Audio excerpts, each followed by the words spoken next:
Greetings, geeks, and welcome to Wizards, the podcast guide to comics YouTube series.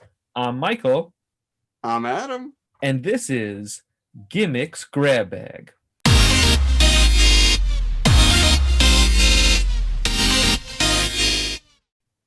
All right, now we've been teasing this for you guys for a couple episodes.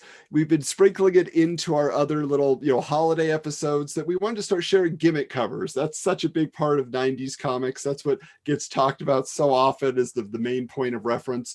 So to start out, we wanted to show off a few that happen to be in our collections, but I was going to kick this off real quick with something that we talked about way back in issue 23.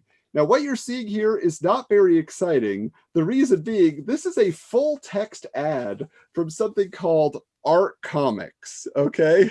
And all that they promised here was that they were going to be releasing the first lenticular animation comic book cover, okay? And that since the announcement, the response has been spectacular.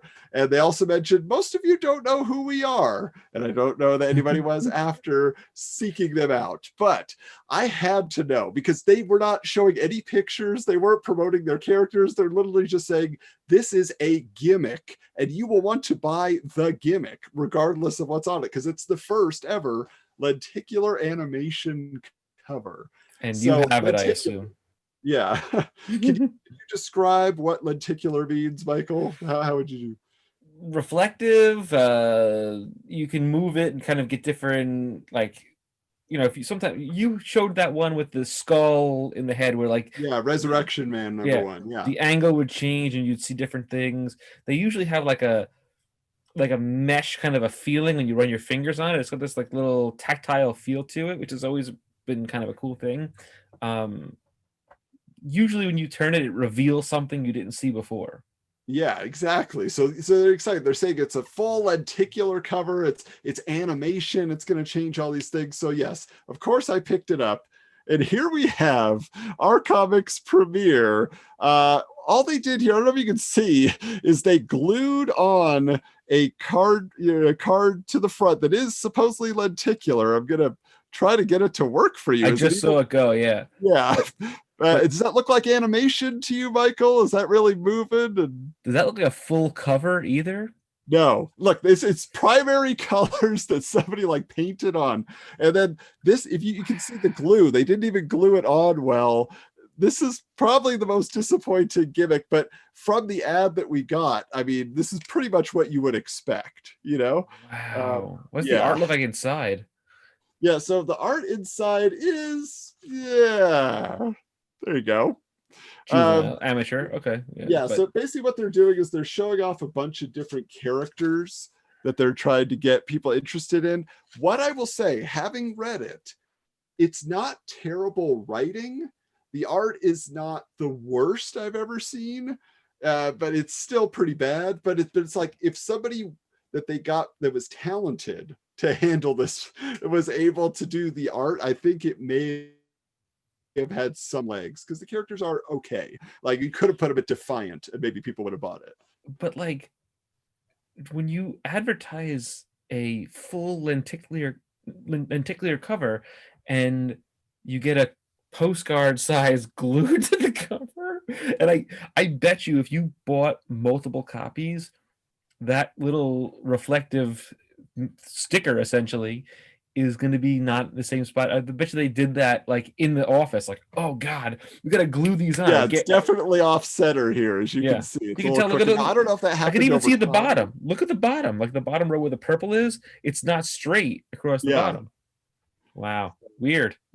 There you go. The first ever lenticular cover. Not too impressive.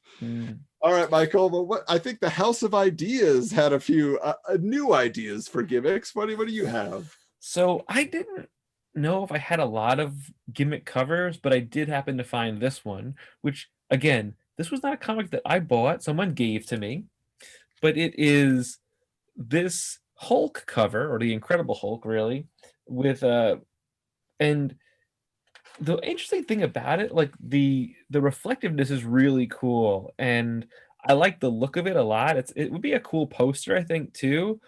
The story itself, the funny part about it is it has chapters inside of it, which is weird. Huh.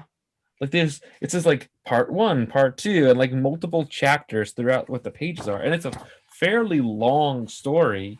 Looks I like they wanted to make it an event. So they're like, hey, we're doing a special cover. We'll justify it by, it's broken yeah, up into chapters. yeah. I mean, it's actually for Incredible Hulk the 400th issue. Okay. I don't know. I'll be honest, I've never read it. I may have to read it now, but like at one point, Hulk is fighting Rhino. He's fighting all different people throughout the whole thing. Does the art look consistent inside, or by chapter does it say it has different artists? Because sometimes they do that. They're like, oh, we had this off to this guy, this off to this guy. It looks pretty consistent. Okay. Throughout. Yeah, it is pretty consistent throughout. There's one part where I saw the Hulk is blowing out a cake, which was pretty funny. Where was it? The Hulk's blowing out a cake. Betty is encased in crystals.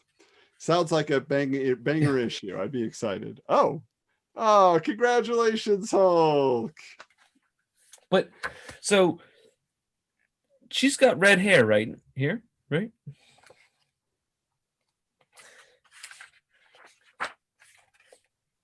Who's that he's kissing? That's Betty? Wow, yeah, that's a little strange. I don't know. We gotta defer to our Hulk experts there. Maybe that was just her new look after this. But literally every page, she's got blonde hair. Oh, okay. Like she doesn't appear other than there's one point in the story that I happen to see where she is in Crystal. I don't know who he's kissing. Like it's a different person. That is really odd. So, maybe it's a clone situation, and maybe the clone Betty had been living with him, and she cut her hair and did all that stuff, and she's really with the leader. You got to read it. We got to find out. I'm gonna have to read it. I mean, it's. I'm trying to see what.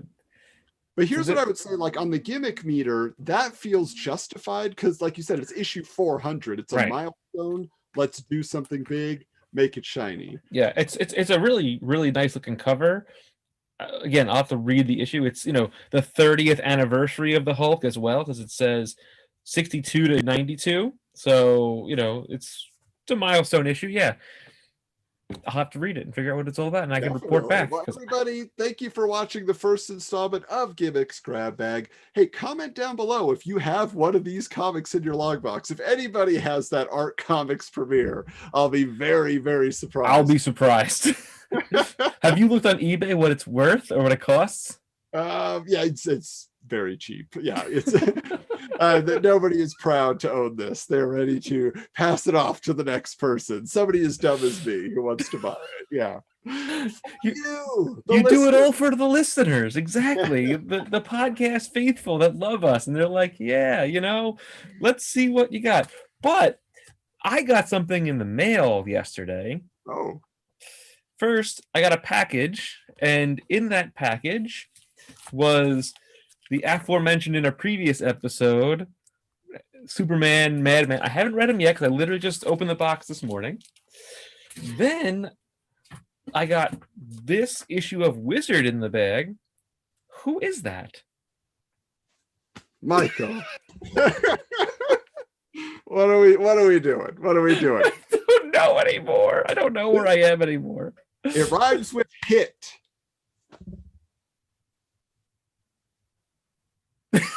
Nothing. 27 episodes, nothing. That is Dale Keown's Pit, Michael. That is Pit. Okay. Well, hello, Pit. Nice to meet you. That's why I'm giving this to you. You must read and research. Great. This, on the other hand, was very exciting. Yeah. This is hardcover. Yep. This is pretty cool. I am really excited. I've got my copy right here. It's going to be a while before we cover it, but of all the terrible things I've made you read, I wanted you to have something to look at that you could enjoy just flipping through. This I'm excited about. And also, you sent this sticker pack. Now, here's a very interesting thing about this thing. This is the characters from Tower of Babel. That's the JLA run of Tower of Babel. But I don't know who that is. Can you see it? Yeah, let's take a look there. Yeah, I mean, it looks like a revamped Hawkman. It does look like a revamped Hawkman, but I don't know if that's who it is. I mean, I'll have to look, but everybody else is literally Tower of Babel, Yeah. 100%. So I was very excited about this package. And now I am reintroduced to Pitt because I forgot because I clearly pay so much attention to what we're talking about. Oh boy. But anyway, yeah, that was a cool package. I'm excited. I'm really looking forward to read this Hubble thing right here. This looks pretty fun Yeah, to read. I'm excited to hear your review on that for sure. Now, who is the artist on this? Because this looks very That's all familiar. Mike Allred. So the Okay. creator of Madman Okay. basically got permission from DC. Can I do a mashup and draw Superman and all his characters in my book? So, and it's really great. The only thing I'll just tell you is the mirror image of the Metropolis universe and the Snap City universe where Madman lives. It's really interesting how you see, oh wow, like they feel very similar. And the fact that there's the crossover, it really plays into the story in a great way. So. I'm looking forward to it. And we'll review it here on the YouTube series as well. Yeah. So I'll let you take it away. All right. Well, again, thanks so much for watching. If you're not subscribed, subscribe to the YouTube channel here. We just want to keep bringing you a lot more of this type of content, just a conversation between some comic geeks that love and learn some things. A lot of things. Also, if you want to talk to us online, not just in the comments below, you want to get a conversation going on Twitter at Wizards Comics, on Instagram at Wizards_comics. Of course, you can find us also on the Retro Network podcast feed and the retronetwork.com. They have a lot of awesome throwback style content. So if you like talking about old 90s comics, maybe you like talking about old 90s cartoons or wrestling. Yeah, wrestling. I mean, there's so many things that are covered there. So we really recommend that you subscribe to the Retro Network podcast feed and check out their website. They even have a YouTube channel. If you like seeing old trading card packs being opened up, man, they got so many different episodes. You relive your childhood. Yeah. But until next time, keep your books bagged and boarded.